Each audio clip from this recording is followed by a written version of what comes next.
And if your right hand causes you to stumble, cut it off and throw it away. It is better for you to lose one part of your body than for your whole body to go into hell. Get a quick close-up But on it's them. so funny! Do a quick close-up on them. Sorry. I'm talking about adultery Continue. over here and lust and then just dying.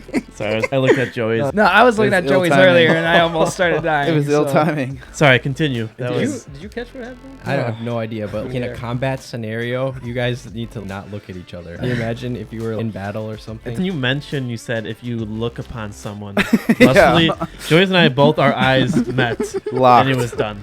There was, Sparks. Susceptible. but spark. continue. Well, no. Continue. That's it. Yeah, That's verse that's 30. it. That's it. That's verse 30.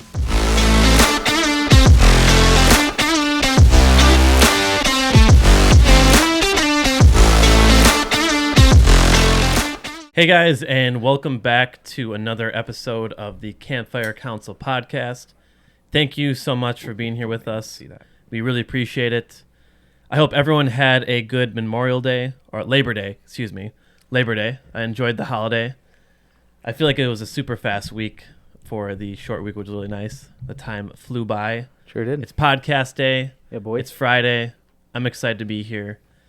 We were going to have a guest on. We actually rescheduled, so we will be having someone on a little bit down the road. So we're actually going to be continuing on Sermon on the Mount Part 2. So buckle up because here we go. Also, it's mount, not mound. Yeah, I know. Milo got in my head. I said Mount, right? No, you said mount. you're good. Okay. I So just wanted the to throw that out first there. episode, check it out, check the specs. Oh, yeah. I said mound, and you said like, no, dude, it's mount. And then ever since then, I've been like struggling to remember Did I which say one it was is. Mount? Yeah, it's On mount. the With a first, T. The first episode we did? Mm-hmm. Oh. It is mount. Okay. But I said mound or something, and you're Oh, like, okay. dude, it's mount. And I was Oh, like, okay. energy. Yeah, dude, it's a Oh. mountain, not a hill. come Bucko. on. Okay, so There could be a mound So on you've been that in my mount. head ever since, and now I can never remember because I hear your voice in the back saying, dude, it's not that. Whichever one I say. Meanwhile, it was just like a side comment to me. Right. I totally forgot Super about small. Dude, it's like Granted, it's like been, like, it's like criticizing seething. Joey's drifting in Mario Kart, dude. Once you say it, you can't get past Okay, it. listeners out there, the Switch is hard to use. We It can is all pretty agree. hard. And the OGs know how much easier it was on the Game Boy or the The Wii. GameCube. Like, Yeah, GameCube. Game You don't have Boy. to drift. no, you drifted. Homie. game Oh, okay, okay. like We'll play Double Dash. You I said just Game ordered Boy. a couple new controllers, so we'll have 4. you know what I You meant. can get Double Dash GameCube coming. But yeah, Jesus never played Double Dash. on Sermon on the Mount. Was he that did. was that a smooth transition? It was. That Did I was a very kill smooth it? Okay, transition. no Yeah. one Do you will think? notice. Do you think they have double dash in heaven? Oh, 100%. Yes. Okay. If so, I'm going to wreck. So yeah, Sounds so like a lot of pride. the last episode that we had, we talked about chapter 5, verses 1 through 16. We're just going to kind of riff it, because that's what we do here on the pod, L pod. We're just going to see how far we make it. There's a lot of good stuff. Highly recommend, again, that you guys take a listen, take a read, take a gander at Matthew 5 through 7. As we said last time, definitely don't keep it secret and don't keep it safe. Share the word, and yeah. So we're just going to start just by reading it, I guess, and kind of stop at the end of this, but yeah.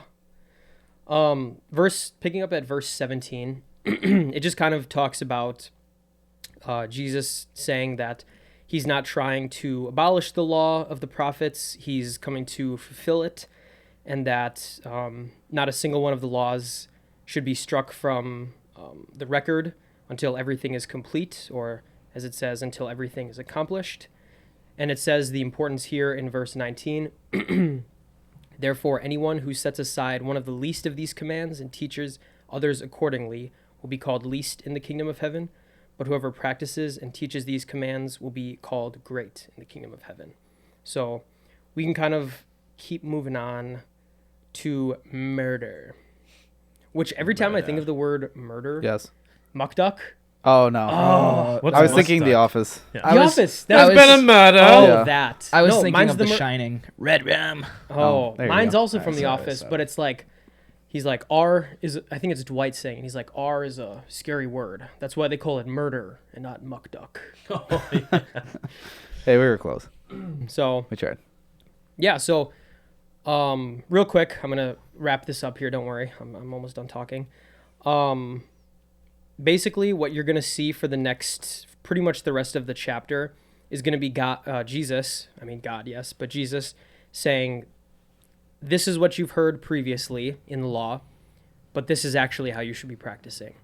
And in the last episode, I kind of talked about how I do believe that anyone can kind of pick up the Sermon on the Mount and and like take something away from it, even if they're not a follower of Christ or don't believe that Christ is God. I think there's still a lot of important stuff, and it really comes out in these next few sections, because I think if you follow these, you're going to sorry, the hand threw me off. Yeah, go ahead.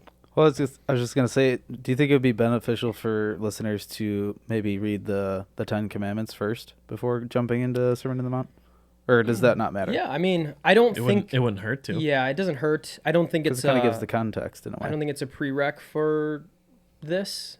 I think the Ten Commandments are definitely super important. That is your bonus homework. Yeah, Ooh, bonus homework for For you the guys. Ten Commandments. it will be a test. Yeah, it's definitely would add to it. Select all that apply. If you haven't read the Ten Commandments before, isn't that in Exodus? What Sir. do we know what chapters that is? Noah, you're a Bible man. Noah. Oh. He's literally Bible man. got it. Man. All right, well, you look for that, got Brandon. it. You can keep going.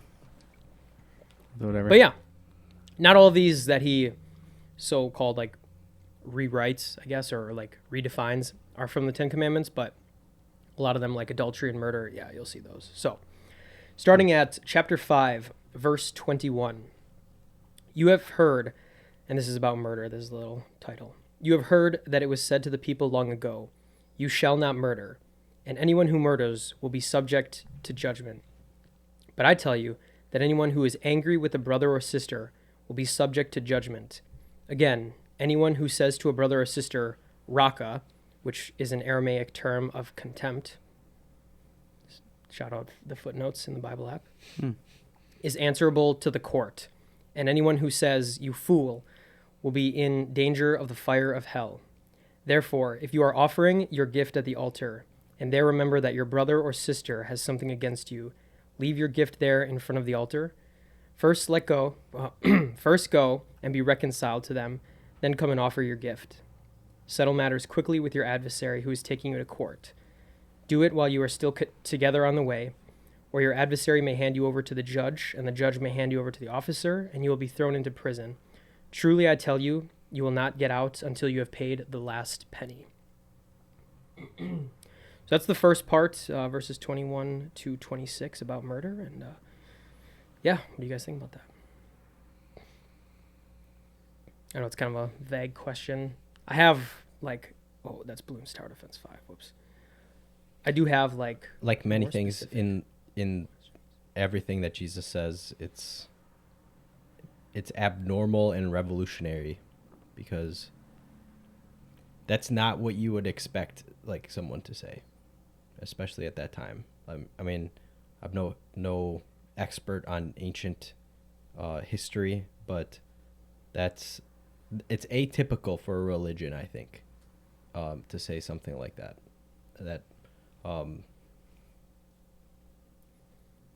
The sin is not really, it's not, it's even further than the action itself. It's the intention. Yeah.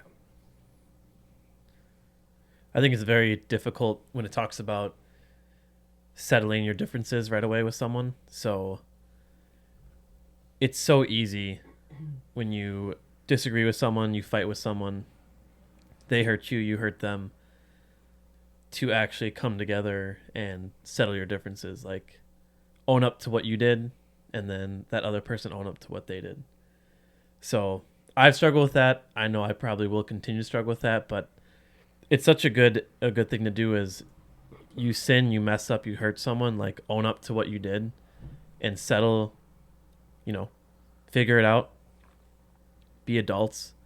And instead of having, like it says, that person bring you to, the court, bring you to the judge, and then eventually to the officer, and then to prison. So that's something I'm going to have to try to work on. Just family, friends, people, making sure that if I mess up, they mess up, we mess up together, that we come together, figure out our differences, and be able to move on instead of like holding a grudge and having more issues come about it, down the road.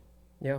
So not easy to do though. I love that that imagery that Jesus writes out, that like, you may be going to court because, you want whatever from your adversary, but in the end, you might be the one that suffers from it.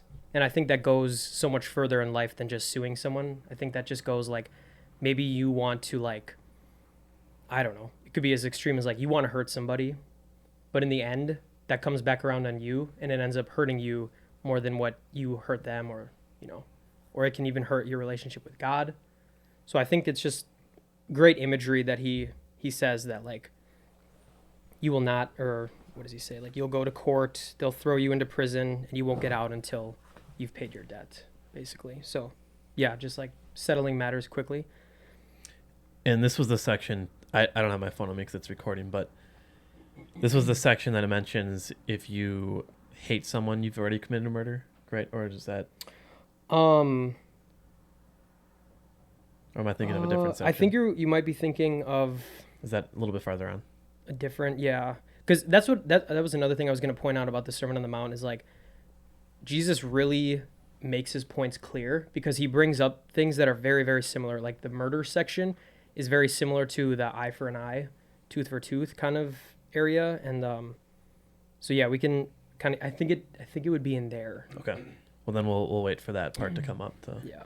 Real quick, Bible sidebar. Bible man, Exodus 20, 10 Commandments. That's huge. Exodus 20. Exodus 20? Yep. So if you have not read the 10 Commandments, like Joe is just saying, just in general, even if you have, it's always good to go back and refresh yourself. I know I should probably do that. Good reminder for us, but just read through the 10 Commandments, remember the importance of it, and then you can come back and read through Matthew chapter 5 for Sermon on the Mount and put that all together. So yeah, because I feel like it kind of answers some of those lingering questions about the 10 Commandments of like, it just says, don't murder. It's like, all right, well, what does that really look like? And I think that's just a good spot to start, just get those basics in, and then to me, it seems like it answers some of those questions. Yeah. Last week you guys talked about the No, you had fulfillment of the law, it. Yes, sir. right? Okay. Oh, no, that's just where we're starting today. Okay, that's where we're starting today. Mm-hmm. Okay. So, what I find really cool just about Sermon on the Mount and Jesus starting out the Sermon on the Mount in this way, just being very blunt, being very direct. The Pharisees were ready and waiting to call him out on certain things. They didn't maybe call him out during it. At least it's not recorded in the text. But they were ready to call him out on certain things. And specifically, they were going to call him out on anything that pertained to either him being the Son of God, to as well fulfilling the law and fulfilling the law of Moses. And like, that's the other cool thing about when you're reading the Sermon on the Mount, and if you've read the 10 Commandments, as well as understanding the I'm drawing a blank on the number right now, but I believe it's more than 190 something laws that were in the Mosaic text, so the Old Testament. When you look at it and you understand that, like, people would have been questioning him and been like, so you're saying now I don't have to pay attention to all these 100 and something like laws? Like, that's nuts. So like the Pharisees would have been calling him out right away, and that would be causing controversy immediately right away in Jesus's ministry, like, walk and going through this time. So like Jesus was already making it apparent, like, all right, I'm showing up. Here's the things that you need to be focusing on. The old is gone. Like, yes, some of the stuff that is from the old still can apply, and applies because of my new covenant. But now, like, I'm basically just throwing it out there, and he's like, I'm just like, you can try me if you want. Kind of. Yeah. Like, it's just funny to me. Yeah. I've been listening to the Sermon on the Mount a lot recently, and I kind of have like looked into different sources on like their interpretation on the Sermon on the Mount, and what I've kind of come to realize is like why I don't so much say that Jesus is rewriting the law is because he's almost just calling out or warning against like one step before a sin. So like with murder, you've said that, if you murder someone, you're going to be subject to judgment. He's taking it one step before that. He says, if you're angry with somebody, you should resolve that. And it's like, obviously you murder somebody out of, You're going to jail. Yeah. Well, it's like you could be doing that out of anger or something. So he's saying, resolve that anger and resolve your problems. And then with adultery, we've heard don't commit adultery, but he's saying don't even look at a woman lustfully because that causes adultery. Mm-hmm. So I really like that about what he's saying. Go ahead. It really shows the importance of it too, because it's like Joyce is saying, it really breaks it down. Like, why shouldn't we be murdering, or why is it just saying like thou shalt not murder? Obviously, we know it's a terrible thing to do. It's sinful, but you got to look back to like what causes people to murder people. Mm-hmm. It starts with probably anger, hate, jealousy, all these things. But how can we prevent these things? By understanding the law and understanding how we can avoid leading up to these things. Like, if you're upset with someone, you're angry, like I said before, resolve it so it doesn't cause further issues down the road of anger or resentment, or issues down the road, or you don't end up killing someone, right? So yeah, like just kind of figuring out how can I not even get close to that line of committing these sins. And yes, we're human. It's impossible for not to have us to have these thoughts running through our head of hate or lust, jealousy, but we can learn how to filter those things out, how to have more less sinful thoughts and more holy thoughts, more godly thoughts, and help us to have less sinful actions that we commit. Yeah.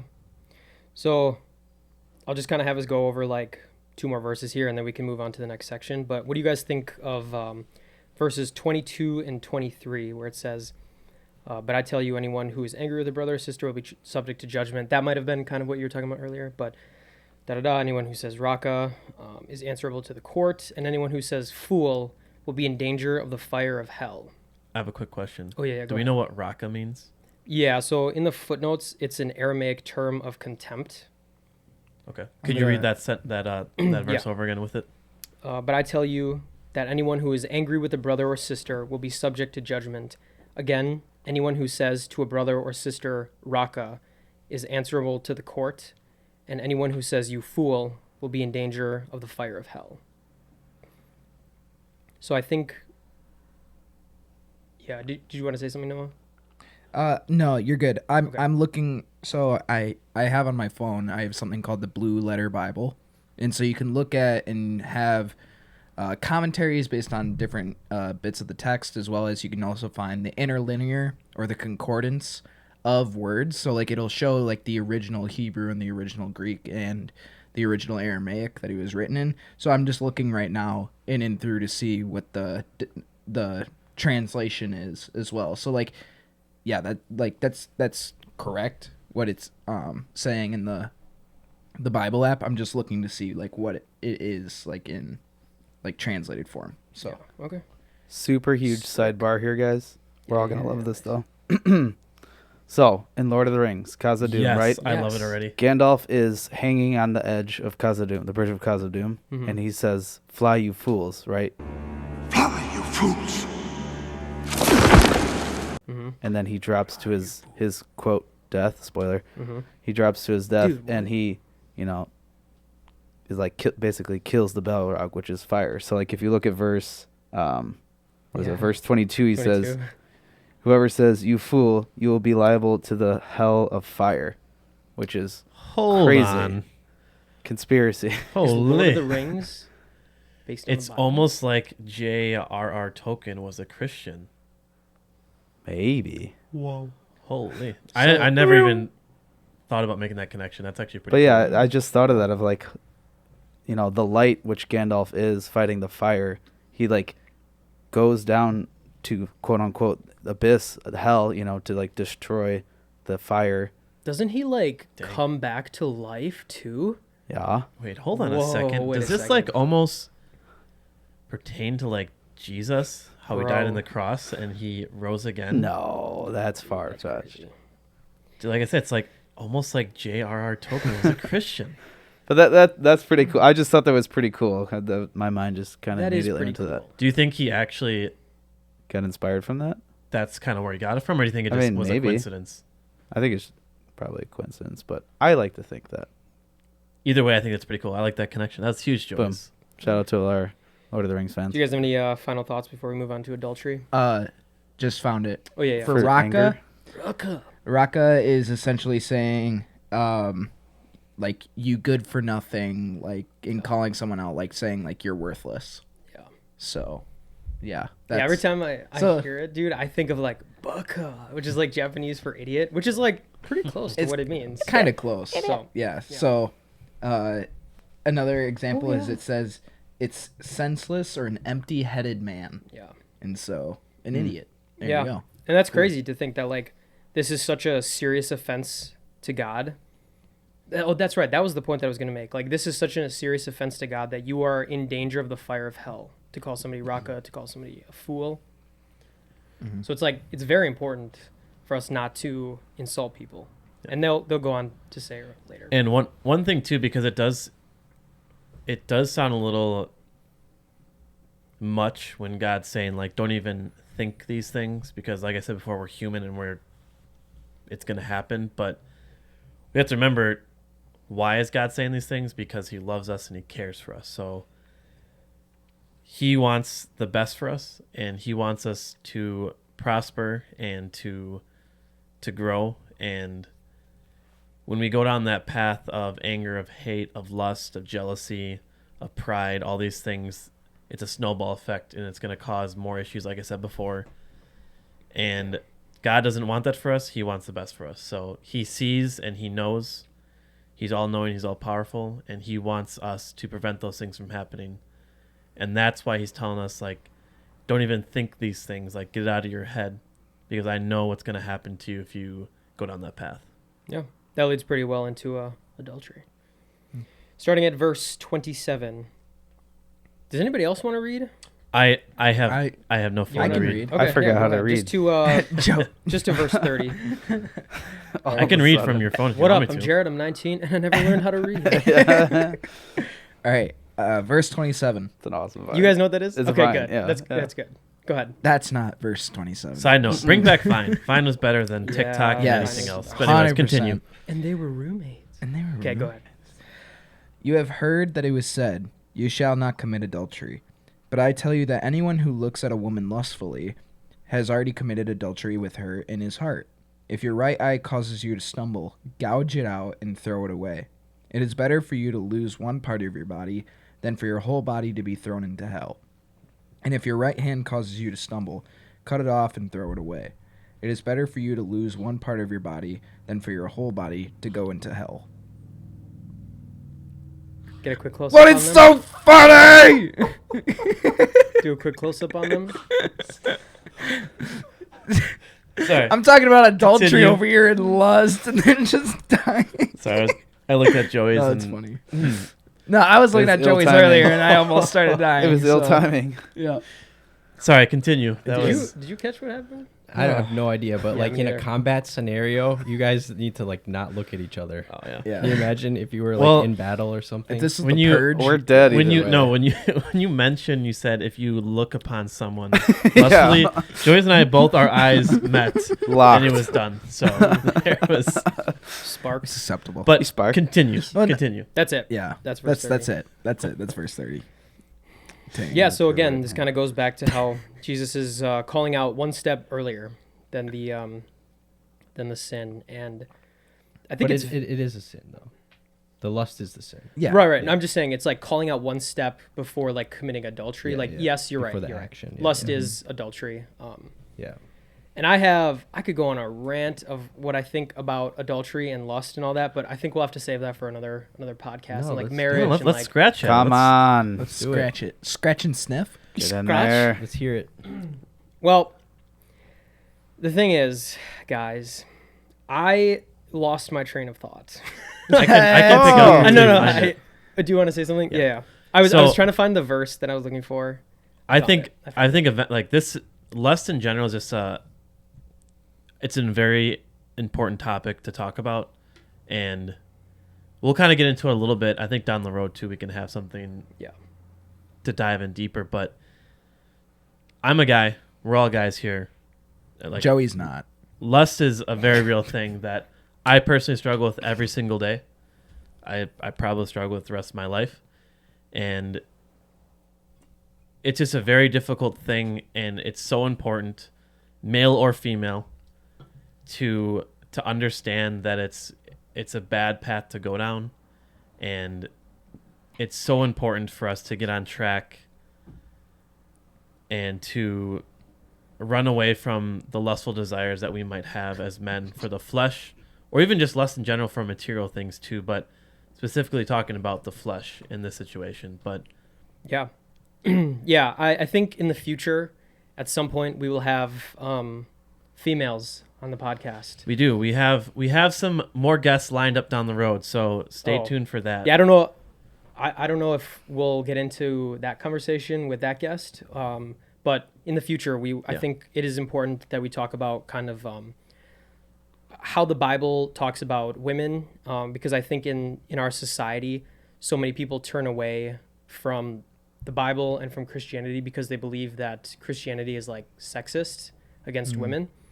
I think that this section alone shows that Christianity is not sexist, and why I think that.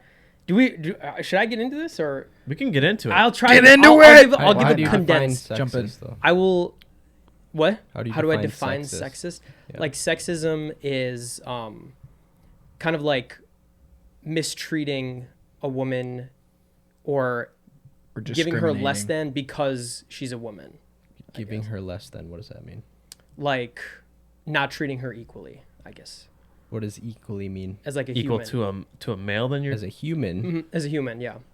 well, obviously the Bible does that, but I don't think that that's what people are saying. What do you think that it is? That they don't treat women, like the Bible does not treat women as the same as men. Yeah. And really, we talked about this the other night too with Bible study, but a really important thing is to understand what you're reading, understand the history and the time period that you're reading it, Yeah, absolutely. and understand what's going on in that book of the Bible, in that chapter, in that verse. Because, for example, maybe some people do think or believe that the Bible was sexist, and at times it can kind of seem like that, but you need to go back and understand that during that time period, that's just how it was. Like, women were treated, unfortunately, less than men were, and they didn't have as many rights or privileges that men did, and As that's just much kind of how it did. education. Like, they weren't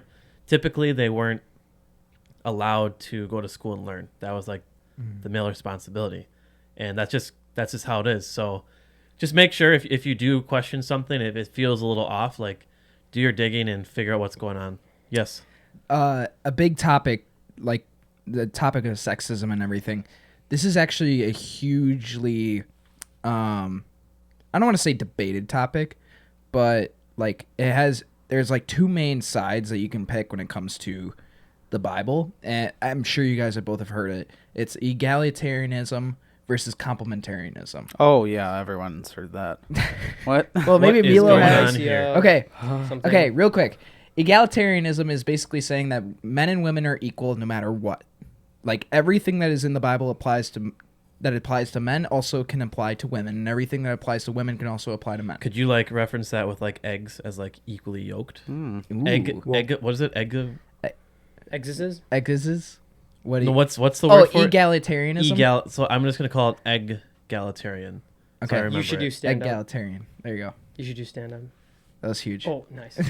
And then complementarianism is basically saying that man and women were created and God put man over woman because that's what it says in Genesis, where man is over the woman and man is the head of the household, that we see in a lot of the text and everything. And I so think that's what I'm referring to, is people see that as sexist. So, and that's just two different views. That's part of complementarianism, but that's also not saying that men are greater than women. Exactly. It's saying that they complement each other, right? So when for example, in Genesis, when it talks about how God created Eve as a helper, it's to complement Adam in his works, because Adam can't do things by himself, and so he needs a helper. He needs someone to complement him in his work, and vice versa.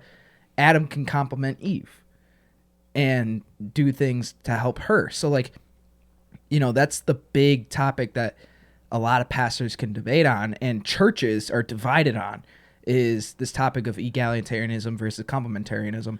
I'm personally an egalitarianist, so I believe that men and women are equal. Like, I love these big words. Yeah. They're great podcast words. you can look it up and read them on your own. So you don't think that, like, a husband should be the leader of the household?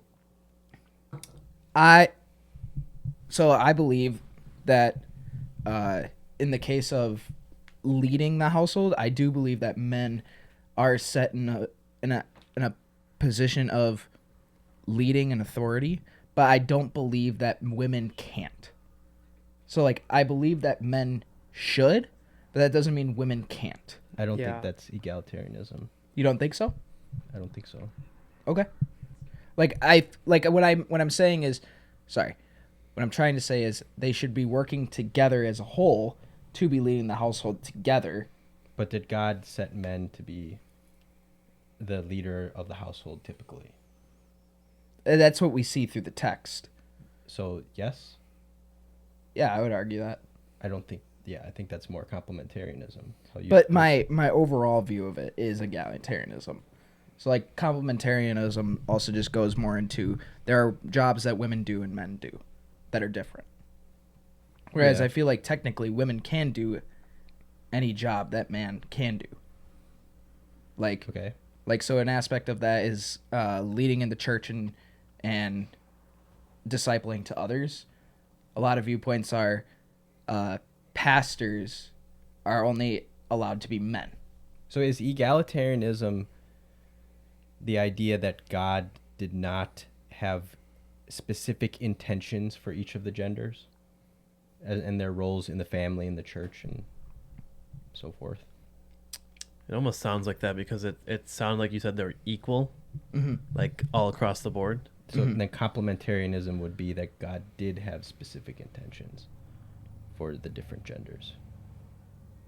I mean, I guess if that's the way. I don't know. Yeah. I'm not very well studied on these definitions. And I wouldn't say I am 100% either. I'm still learning it even on my own. But from what I understand is that, like, they are the same. They are created equal in the image of God. Well, okay, no, that's Well, now now I'm bringing in a opening different another issue can of worms. because Another that's a different issue.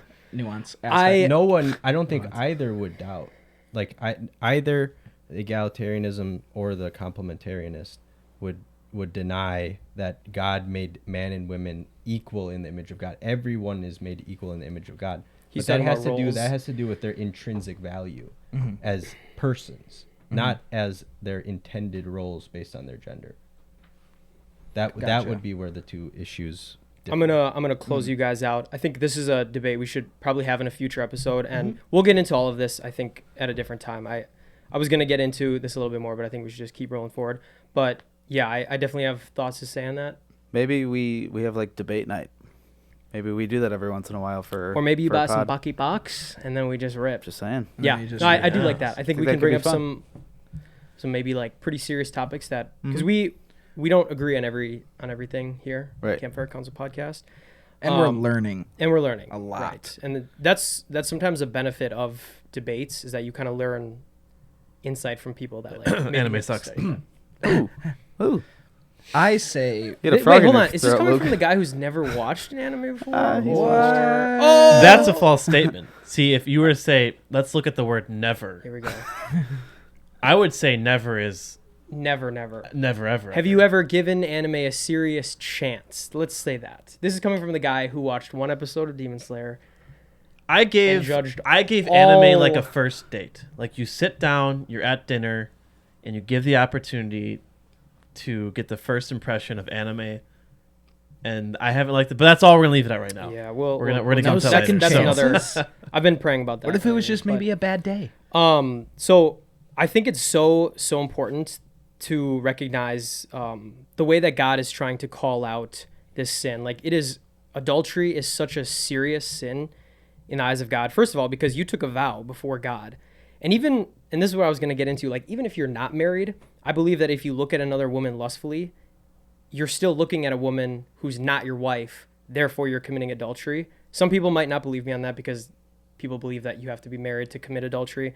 I have my own beliefs on that. Well, that it's like fornication. Exactly. You don't have to be married to fornicate. Right. Yeah. It's like fornicating in your mind or something. Yeah. That's a great word, by the way. I actually, one of my Fornication. friends did It's a use cool that word. as like, because I was using Not a this good as thing to an do, argument. but it's a cool word. I was telling one of my friends about, this passage of verses, Sorry. and he was saying, well, he literally said that, like, you can't lust unless you're married. Yeah, no, that's not true. Yeah. And I'm like, dude, you fool. Are you serious? Like, you're gonna pick and choose how you want to read the Bible? Yeah, right. Like that? I would just wouldn't. I mean, I wouldn't even challenge this because it says. This is what I was about to get into. Like, it's so extreme. It says, if your right eye causes you to stumble, gouge it out, like tear your eye. Obviously, this doesn't mean literally, but it just means destroy that path that leads to that lust. Like, say it's pornography, or you go on Instagram and you see models or something. Like, if this is a serious challenge for you, get rid of Instagram. Like, full transparency, that's why I don't have Instagram right now.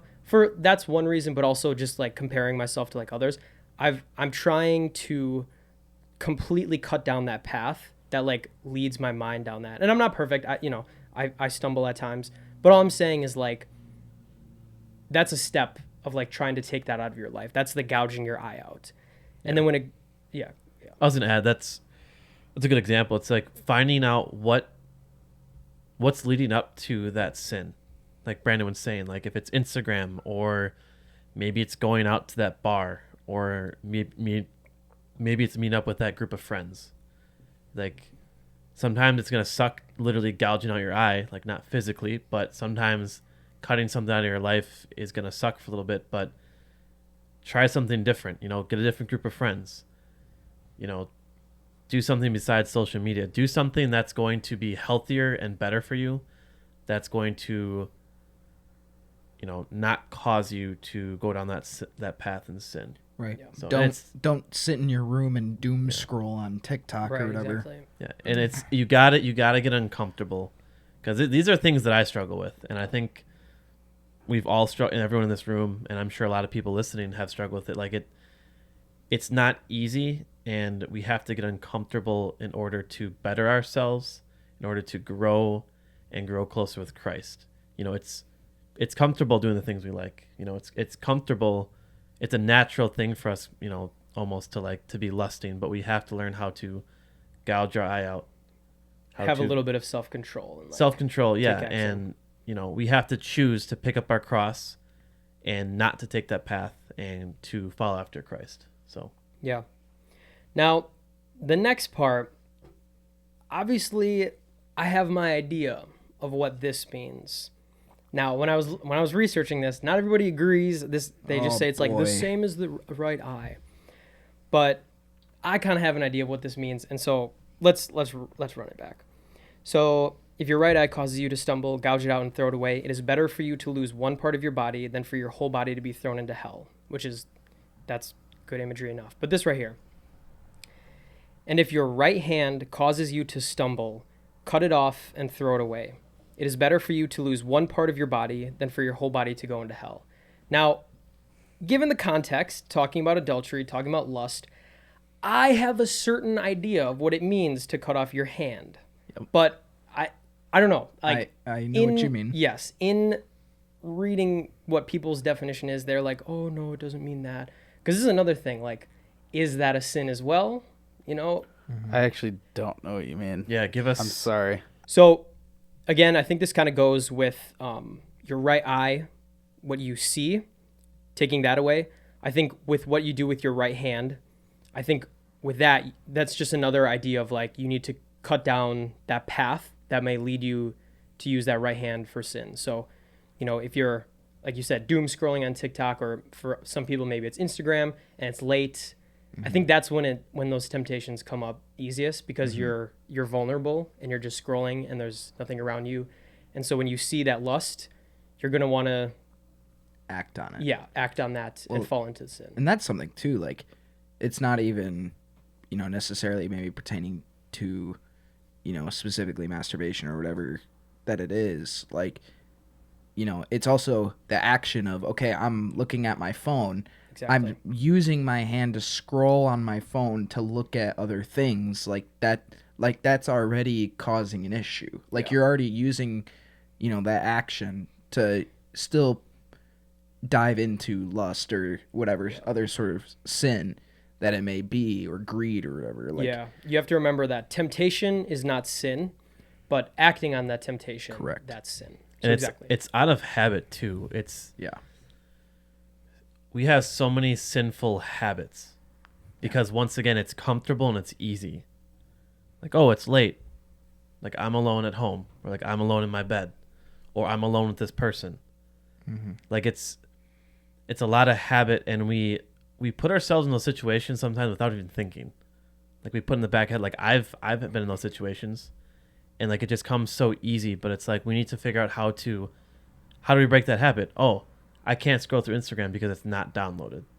Like that's one way to like completely avoid that situation. So just learn how to break those habits and replace them with healthier, better habits. Like maybe go spend time with a friend then. Go read your word. Go for a run. Go do something just to fill that time for whatever it may be, just like any sinful things that we have. Learn just go to sleep. Or just go to sleep. Yeah. Just go to sleep. Go take a nap. Set the alarm and go to sleep. Because it's always when you have time and when you're like stimulating your eyes by having light on, like, Isn't that a weird thing too, where like, I don't know about you guys, but like for me, when it comes to like thinking about certain things, like it also depends on the location. So like if I know like I'm the most comfortable in my room, in my bedroom at home, like if I'm thinking smart and I'm aware of that, right, I'll remove myself from the room, because I'm like I know, like if I'm in my room that I have a tendency to maybe sin or do something else, and like I'd rather remove myself from the location so that therefore I have a harder time for me to dive cutting into off your hand. Exactly. Yeah. So like not only is it just the action itself, it's now potentially the location. Like, if there are so many pieces that can go into falling into that sin that you have to like be aware of. Right. So. And it's just so difficult. And like nowadays with certain things and technology and whatever, it's just like it almost seems like certain sins are more pervasive and just, I don't know, I guess slung about, I guess is the right term. But like it's just more prevalent. That's what I meant to say. In our culture and in media and in games and in whatever, that like it can be the smallest little thing and it'll automatically trick your brain and be like, oh, I'm already thinking about something now. It's like, seriously? Really? What, like, it's so stupid. Yeah. So many shows. Yeah. Sex sells. It's literally all around us. Even when we're trying to avoid it, it's like around every single corner. And that's just it's a hard thing to deal with. But one thing that's going to help you, that helps me and helps each other, is accountability. Absolutely. So I cannot do this by myself. I will fail 10 times out of 10 probably. But God placed us with other humans in our lives, and it's very important to find a good community, a good church. Hopefully you've been blessed with a good family that can be there for you, but just good friends that are there to support you, love you, and draw you closer to Christ. When you fall down, they can be there to help you pick you back up, and vice versa. So Find some people. It doesn't have to be everyone. It doesn't have to be your every single friend, but find at least a couple people you can trust and help you hold yourself accountable. Do you have something, Neil? Yeah. I kind of want to read Romans 7 here. Go for it. Can I just read it's a lot of verses. That's okay. But I kind of want to read this. How many And then, verses? Because I kind of want to grind out eye for eye and love for enemies. We're at 48 minutes here. It would be 18 verses. Okay. Sure. All right. We don't have to. What does it pertain Are to? you Just able make to- the point, though. Okay. All right. For the listeners, read Romans 7. It's 7 verses 7 to 25, I think. We're talking about like a lot of practical steps to try to not sin as much, and I don't know. I think that all of those things are good and they can work and they can help you, but for anyone that's ever tried to stop sinning, any sin, I think everyone is going to realize how difficult it really is to do any type of sin. It doesn't have to just be lust. It could be pride. It could be covetousness. It could be hate, whatever it is. If you really read the Bible, it's not really the New Testament. It's not. I don't see it as like a guide to this is how you stop sinning. The New Testament is, to me, it's more saying you can't stop sinning. You're not gonna, like, it doesn't matter how accountable you are. It doesn't matter like how many times you go to sleep or you go out for a run. Like, all those things are good and you should try to do those things, but you can't save yourself. That's why we Sin need is Christ. so pervasive and it's so a part of you. You're such a slave to it. You're never gonna save yourself from it. So like that Paul in Romans 7 is basically saying, like, I was the best among you. Like, I was a Pharisee. I was the best. And I read the law, and I was so sinful, the law made me want to sin more. And the only way that I could be saved is through Jesus. The only way I could be saved is to no longer be a slave to sin, but be a slave to Jesus. So this is something I've been thinking about a lot in my life, because I have sins and they're very difficult to get rid of. And I don't think it's actually possible for me to get rid of them. I think it's only possible for God to change me. I guess that shows the importance of Jesus Christ. That Yeah. we're not gonna. I don't think there's Succeed over no it, but- self-help guide to make you stop sinning. Yeah. It's just not going to work. And I'm glad thank you for clarifying and tying that together. I think when we realize that, I think then it's important knowing that only God can change us, only God can save us. But we as humans still have the responsibility to take action. Yeah. To do our best to, not just time after time purposely fall back because we're like, oh, God's going to save me. Yeah. Like he's, I have that safety, but the only way you're going to take action is through God. Yeah, Like, correct. And he's going to work in our Otherwise, lives, if we are willing to submit to him, to follow after him. But it does take two in the relationship, takes us going through whatever we have to do, to better ourselves in those areas. So Yeah. All right.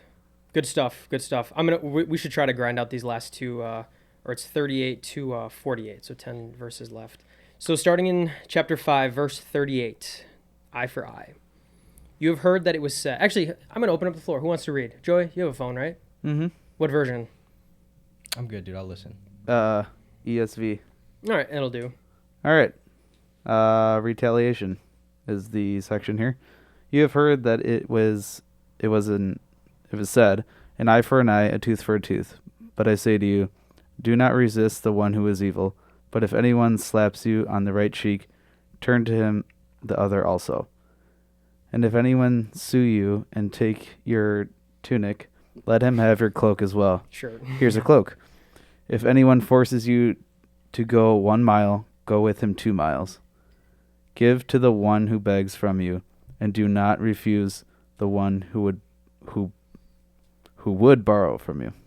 That was hard to read. I don't know why. We can pause right there. Okay. So that's the end of eye for eye.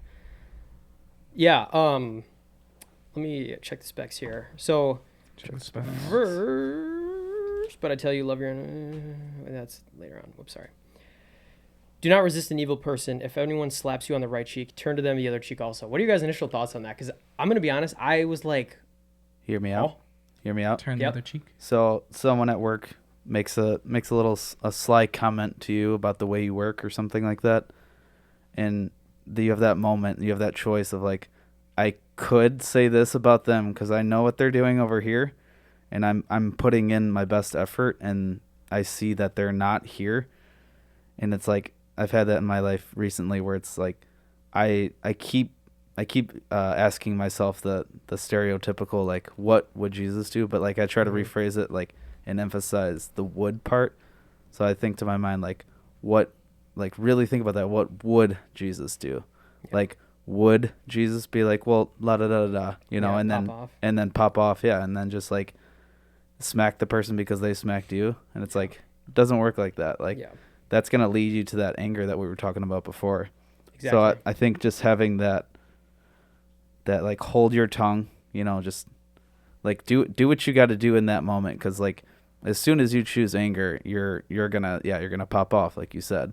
So it's like just biting your tongue, and like before you can even like make it look physically known that like you even want to hold that in, just to have that reminder, you know, turn your cheek, because you know we're storing up our treasures in heaven, and God's gonna see us make that right choice and that right at that time, and He's gonna be like, good on you, you know.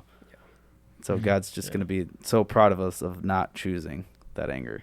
It's a great example. I have that a lot, just in general, like that quick second we have to make of, oh, I could lash back out because you said this at me. Now I'm going to say this back to you.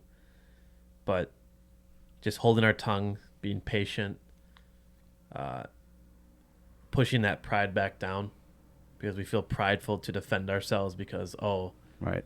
I feel like I'm better than you in this situation. I'm going to come back at you. But yeah, it's a very difficult thing to do, but it's a very important thing to do, to learn to be humble, to be less prideful about those things, and just thinking. I like that. Like it sounds corny. We hear it all the time. Like, Yeah, it what is. would Jesus do? But it's like when we actually do think about that, and I should do that more. Like, what would Jesus actually do in the situation?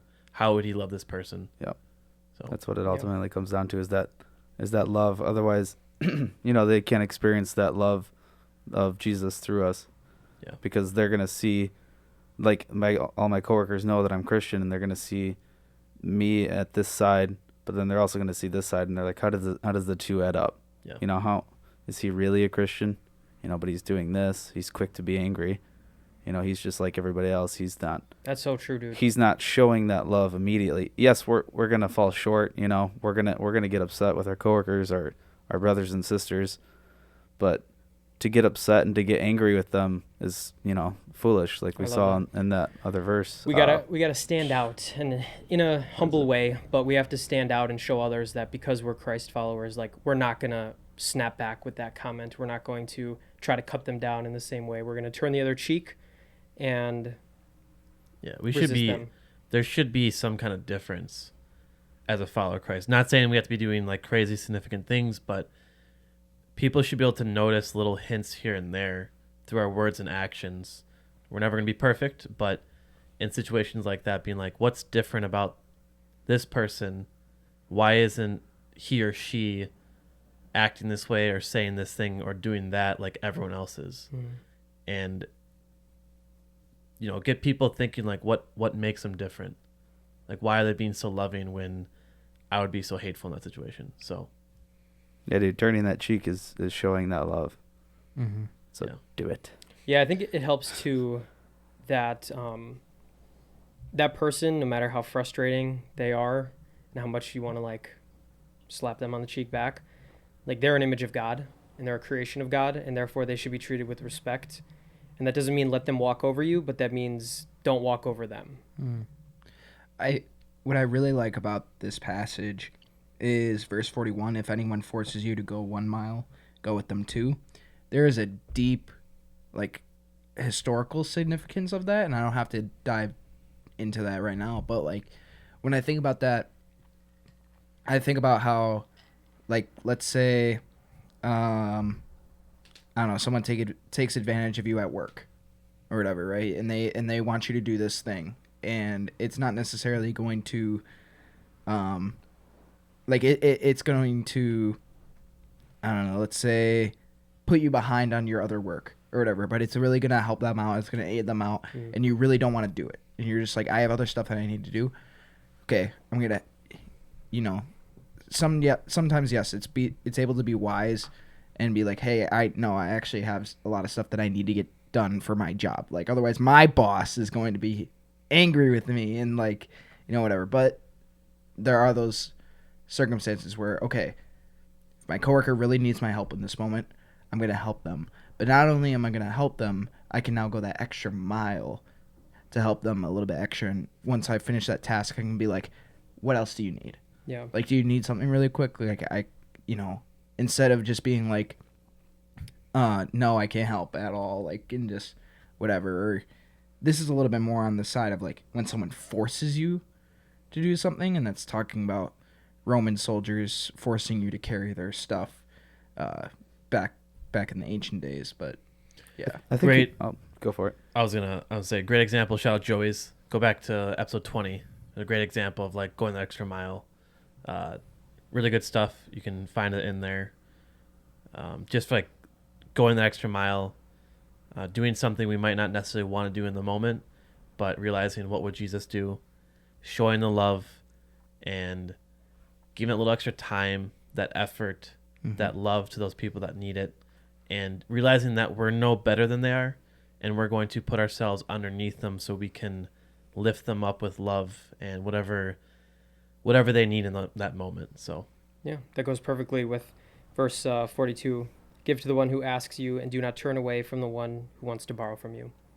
I was just going to say, I think it even goes deeper than, you helping them at work. It's like, especially like if you get to know your coworkers pretty well, you kind of get to just know their personal lives. Like, that's just usually how it goes. And a lot of the times I catch myself like not necessarily tuning the person out, but like I need to check myself. I'm like, am I really listening to this person right now? Because they're kind of just, getting all of their thoughts out about a certain situation at home. It's like, I know that we as Christians are called to, to rise above and to like hear the people, just to, hear people out and just be that open ear.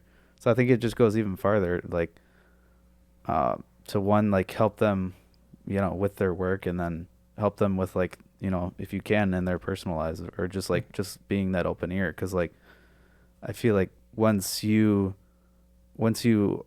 someone opens up to you like that, then you can show that love again, from Jesus, of just like, hey, I'm here with you. Like, I'll listen to whatever's going on. And like, even though you maybe don't necessarily want to hear it, or it's just like, it's too much, just, trying your best to just hear the person out. That's especially tough when it's an enemy. yeah, Facts. It's very simple to, like, I would sit down and listen to you guys all day. You guys could vent about your problems for the longest time, and I would just be like, here, I'd be like, yeah, for sure, absolutely, I'm here. But as soon as it comes to your enemies, you're like, dude, I want to see you fall. Like, I'm glad you're going through this. Like, we sometimes have that mentality, like, good, like, you've hurt me, I'm glad that you're going through the pits, but we're not supposed to think like that. I think another. Well said, Brandon. Yeah, that was really good. I think also when I was a kid and I used to read that passage too, I used to think about my parents. If anyone forces you to go 1 mile, go with them 2, or go with them another. I think about my parents and like how my parents would, they force you to do things because they love you and they're your parents and they can tell you what to do. And I used to be so angry when they would tell me to do something, and I'm like, Mom, I'm playing Fortnite. That's exactly how he sounded too. Yep. Yeah, it's exactly how I sounded. He probably was playing Fortnite too. No, he definitely was playing most Fortnite. definitely. That was actually just the other day, so I don't know. Not surprising. No, but I think that is such a good reminder. Like, and if there's any kids that listen to this podcast, listen to your parents. It's gonna help you out. So it's just gonna be so much better for you in the long run. Don't disobey. Don't be dumb.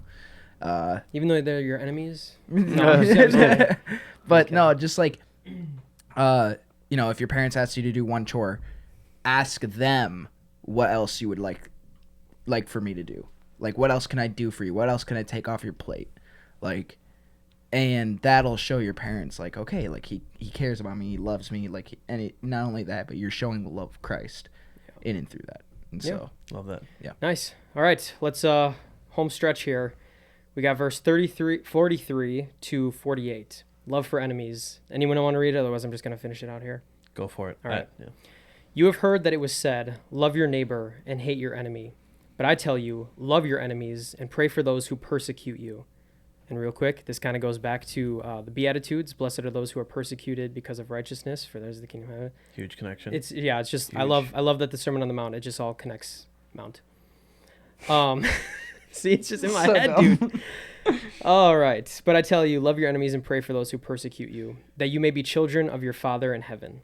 He causes his sun, S-U-N, to rise on the evil and the good, and sends rain on the righteous and the unrighteous. If you love those who love you, what reward will you get? Are not even the tax collectors doing that? And if you greet only your own people, what are you doing more than others? Do not even pagans do that? And here's a really simple commandment to follow. You know, it's very easy. Very easy. Be perfect, therefore, as your heavenly Father is perfect. So And that's it. that's folks. it. So just do that, and you'll be all set. Yeah, just be perfect. It's really not that difficult. Yeah. Any initial thoughts? I've got like a couple questions, but anything that stands out to you guys in those verses? It's just it was a good lead into those last couple of verses about just loving your enemy. It's just such a difficult thing. I know we don't have like enemies, but where we're trying to like kill each other enemies, but we have, and we will have down the road too, I'm sure, but just friends, people we just don't get along with, maybe like coworkers, stuff like that we just butt heads with. And it's just such a difficult thing when you wake up to go to work, or you go to school, or you come home and you have someone after a long day that's just really just upsetting you or something. It's so hard and difficult to set aside that anger, set aside that pride, and to just love them. But pray about it. Like Milo was mentioning before, we can try as hard as we want to, and we can do all the necessary steps, and maybe it'll help. But truly, the one way that we'll be able to overcome that is pray and ask God to soften your heart for that individual, or for whoever might be in your mind that you do hate, or they are your enemy. And I do believe that God over time will soften your heart, and maybe it won't fully get resolved, but I think that it can have some steps that's going to improve that situation. Oh yeah, just remember though, like when you pray about something, you're gonna be tested. So God's gonna be like, all right, you need to work on this area. Well, now I'm gonna test you. I'm gonna make this, maybe not make this person, but this person's gonna be a little more difficult this week, this day, or whatever. Yep. And then God's gonna be like, all right, now it's your time to shine. You know, bite your tongue, don't lash out at that person. Yep. And he's gonna give you that test. So that's like the I don't know how to say it, but like when you're praying for something, you just need to remind yourself that like this test is gonna come. Like, don't resist it once that situation. So like when it comes about, don't be like, oh shit, like here it is, like okay, now what do I do? Yeah. You know, like that. Yeah. Like you need to like act on it. Yeah, and that's how we improve on anything really in life, is you have to practice. Mm-hmm. And that'd be cool if God just like softened our heart and we immediately just love him, and that could happen, but it's a lot of times it's going to be, here you go. I think you just need to scream really loud, and then God will hear you. Yeah, that's true. Yeah. That's how prayers it works. move faster when you're just just scream to the skies. So be okay with asking God for things like that, to help you to love people, to help you to be more generous, to be more humble, all these things, but be prepared for those opportunities to be tested and to practice those, and don't shy away from it then. Mm-hmm. Boom. Yeah. Huge. Yeah. What do you guys think about, real quick, this kind of goes back to what I'm saying, that this is so applicable to everyone. Like imagine a world where everybody loved their neighbor and prayed for their enemy. Sorry. Sounds like an intro to like Love your enemies a and movie. pray for those who persecute you. Like, think about how many wars like wouldn't happen because we weren't like, not us, but like people before us weren't selfish and like wanting more or like hating somebody so much or hating a You know, certain maybe instead of race or, punching like, someone, you just give them a Lego set. How about that? True. dude, You just Buy put it your together. enemies a Lego set. pretty expensive. You know, I'd have a lot of Lego sets. That'd be sweet. Oh look, I hate you. I'm gonna buy you, Baradur. Oh no, Baradur. here you go. Oh no, we have to build together now. Oh my goodness, Oh, we have to help each other out with it. Oh my Oh, goodness, that sucks. we have to put it right there on the coffee table. Jeez, don't PayPal us. Yeah, My we email won't put us. our PayPal so we can get this Lego set Or vended. Venmo, or yeah. But it goes on to say that God causes the sun to rise on the evil and the good, which means that he blesses both the evil and the good. Or like, Holy. at least, good things happen to both the bad and the evil. And it says, and sends rain on the righteous and unrighteous, saying that the righteous and the unrighteous both have bad days as well. That's a good reminder, dude. So Read it's that one like, again. all right, check the specs. Check the Checketh specs. the speckeths. Oh, he lost it. Okay. This guy lost it. He causes his Unreal. sun to rise on the evil and the good, and sends rain on the righteous and the unrighteous. Fire. Yeah, that's a huge conversation itself. But Yeah. it's that just kind of goes with. Don't worry about. life can be very unfair at times, and life can be awesome at times, and it's going to happen for, like I said, the righteous and the righteous. Unfortunately, bad people, evil people are going to have lives of wealth and success, and there could be a really great human being that does a lot of the Lord's work, Doing the and Lord's work. unfortunately they could be in the worst situation possible. And it's just kind of, I'm not going to get into it, but just kind of, the world is unfair, sin is unfair, and that's why we need Jesus. So Any thoughts Is on that- that? I was gonna go through the little last stretch here. The if you love those who love you, what reward will you get? And if you only greet your own people, or not even the pagans doing that, you want to go into that? yeah, we'll make this really quick. Does anyone have any? Okay. I guess my question was like, how do you think we can set ourselves up? So for context, it says, if you love those who love you, what reward will you get? How do you think that we can set ourselves up with Christ to be successful in, getting uncomfortable? I think this is kind of asking us to like, don't just love those around you who you love, like go out there and experience uncomfortability. We talk about that all the time on the pod. Go serve. Okay. Go serve. I mean, we need a community, we need church, we need grow groups, Bible studies, friend groups, but go serve with your local church, go serve with community, because you're going to go put yourself in, maybe it's uncomfortable, maybe you're doing work that you don't like, or maybe you have to talk to people, and maybe it's uncomfortable, but like, that's going to give you an opportunity to love people. And it's a great way to serve your community, to serve Jesus. Maybe like you see someone that's in help, like they need help, go out of your way to go help them. It's easy to go up to someone that you know and that you love, that you're comfortable with, but why don't we go up to the people that no one else wants to go up to and show them the love of Jesus Christ, because God loves us just as much as they love that person too. Right. And that's one way that we can go and love and minister to people that what did you say? It was those that love us, or Yeah, if we in only reference love those that love who us. love us, Yeah. what reward? Oh, I'm in Or 6. what will you get? Yeah. Or not even. Yeah, he's got tax it. He's collectors checking his do specs. Yeah, go serve. I think that's a great way to start. Mhm. I think it's a really good way to grow and to Yeah. Yeah. Oh, yeah. Go ahead. I think just an easy. I mean, for me, it's easy because I'm an extrovert and I love talking to people. But like, if you're waiting in line somewhere and you have nothing else to do, just talk to the people around you. Don't just go on your phone and just scroll through while you're waiting in line. Like, there's people all around you. Milo's Just not talk. about it. Milo's not about it.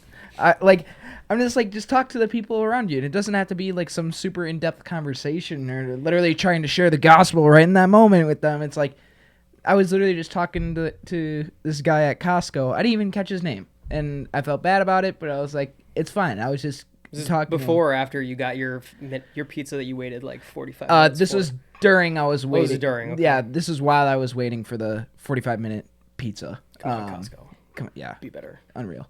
sponsor. But like, sponsor us. I was, Yeah, but sponsor. yeah. Thank you.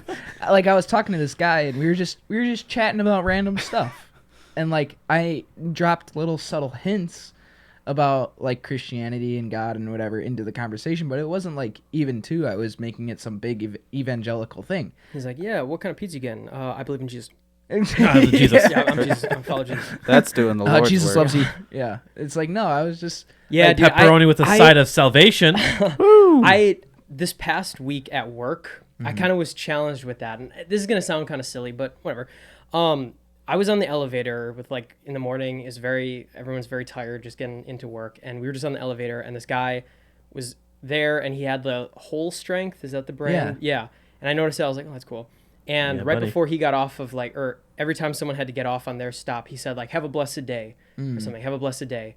I was like, man, I kind of want to do that, you know? And like, so my point is going to be here is like, sometimes it really is just like a leap of faith. I think sometimes we can't just wait for the perfect timing. We can't, because you're not going to get that. And are you really going to wait around for the trumpets to start? And then all of a sudden you're like, oh shoot, like I was just waiting for the perfect time. But this week, like I only said it to one person, like getting off the elevator, but I was like, because I was having like a block. Like every time I was about to say it, I was like, no, I don't want to say it. yeah. But finally I was like, okay, I finally broke do it. I was it. like, there's just this one woman and I was getting off on 4th, and not that that's important.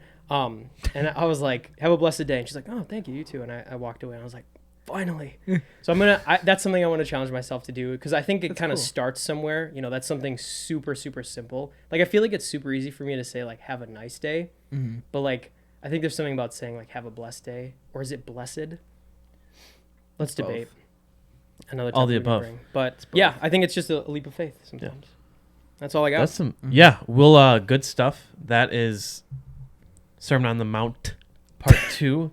We'll get into some quick questions here, Joey, if you want to pull up the specs. Sure. And then we'll kind of answer these in a relatively quick manner, so we don't go I'll too. just call someone out. because we're about an hour 15. But yeah, if you want to throw in at least like one or two. Should I ask maybe for 3. everybody, or should I just pick a person and just ask them this question? Put them on just the ask spot. and we'll just... Whatever you think is best. If someone is led, we'll go with that. If someone is led, how are you growing in your faith? Maybe they meant like through the podcast. So Wait, can you repeat the question one more time? Yeah. How are you growing in your faith? What steps gotcha. do you take to grow in your faith? For me, it's literally just picking something to read. For the past 2 weeks, it's been Sermon on the Mount. Nice. And I've just been listening to that on repeat. Like I said before, like if you use the Holy Bible app, it just takes 15 minutes to get through 5 through 6. What are you laughing at this? You laughing at my little schlitz? Yeah, sorry. It's great. I love it. I think you just gotta start somewhere. I mean, those 3 chapters, they're very short. I know it's not a whole ton, but it's a good place to start. Just kind of dive into each one of those, or just dissect like one chapter at a time. And Milo had a shout out for, what was it, Romans 18 or something? 7. Dang, stupid dumb idiot. There ain't even 18 chapters in Romans. I'm sorry. Some good homework. I would say for me, I'll for answer you. this quick. I would say, kind of like we were just talking about, just challenging myself to have conversations with people and making it not just kind of like have a great day, but change it into like have a blessed day. And what I mean by that is actually ask them how they're doing, actually get to know them, and then use that opportunity of building that relationship to bring up the topic, the conversation of Jesus Christ. And it's been really cool because I've been getting more comfortable with it. And I think that's a huge blessing that God has given me the confidence and the ability and the opportunities to go and talk to people, whether that's at the gym, at work. I'm really working on that. That's a struggle for me right now. But just out in your day-to-day, whatever you're doing in life. So whether it's at the grocery store, at the gas stations, things like that, where I'm just trying to really show the love of Christ and tell other people about it. So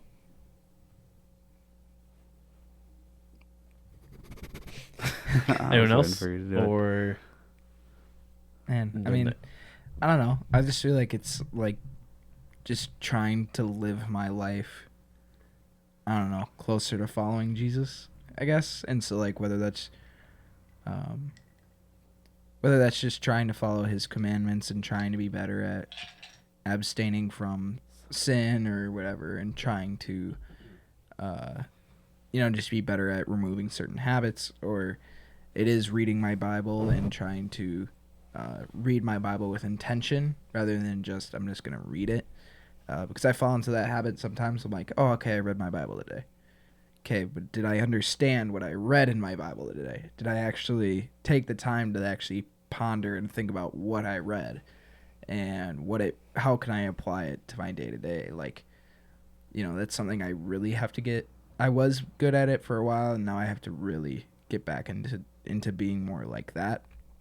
And then also it's just, it's prayer. Like, prayer is a big one, I feel like, for a lot of people.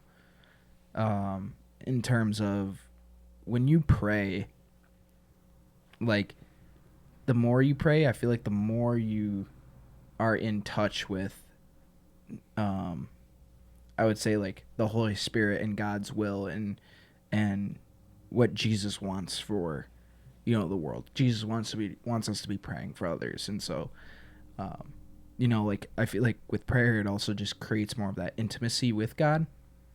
And so, like, growing in my faith that way of trying to provide more parts of my day where there's intimacy with God. And lately, just with this pattern of life that I'm in right now, or a season of life, it's been incredibly hard to do that. And it's frustrating at times, but I understand, like, I know I should be doing it. And I know for my growth in my faith, I know I should be doing it. And so, again, I'm human. I'm not perfect, even though text says be perfect.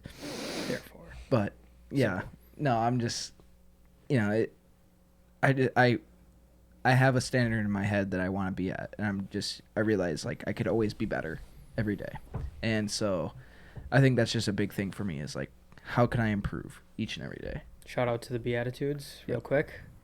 Blessed are those who hunger and thirst, for they will be filled, or something. Yeah.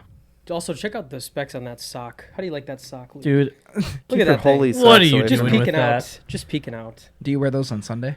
Good. My holy socks. What's the number 2 here, Joe, as we got for a second question? Oh, all right, folks. It is a keep 3, cut 1.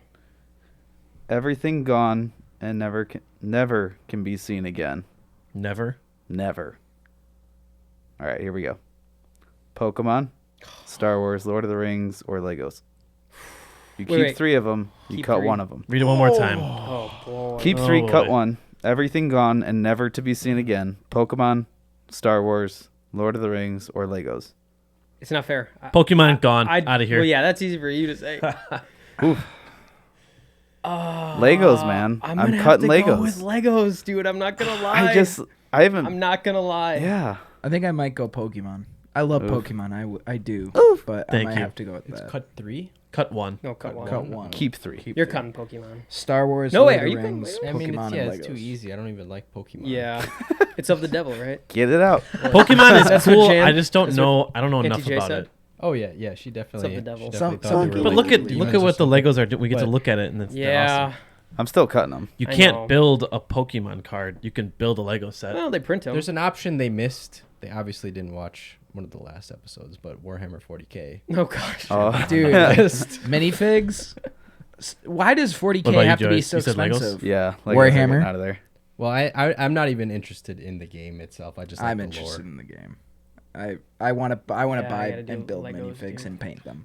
Do we? How many more do we have? I end got it, or- 2 more here. Are they quick ones or are they longer?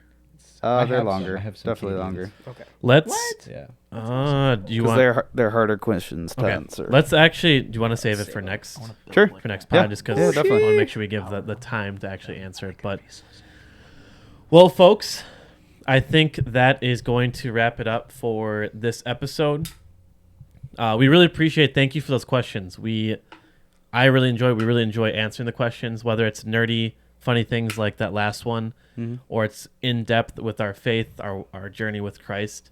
Anything in between, getting to know us, keep sending them our way. We'd absolutely love to answer them. If we can't get it every single episode, we'll get to it eventually. So thank you for that. We appreciate it. We encourage you to go through and read Sermon on the Mount and read all through Matthew chapter 5. Really great stuff in there. We will have a part 3, whether it's next episode or a little bit down the road. We will have a follow-up episode with that as well. So everyone, please remember to like, comment, and subscribe. This is the Campfire Council Podcast. Imagine. I really held that one out. Yeah, you did. The suspense is killing me. Healing? Killing. Bing chilling. Bing chilling. Hell yeah. Harass them.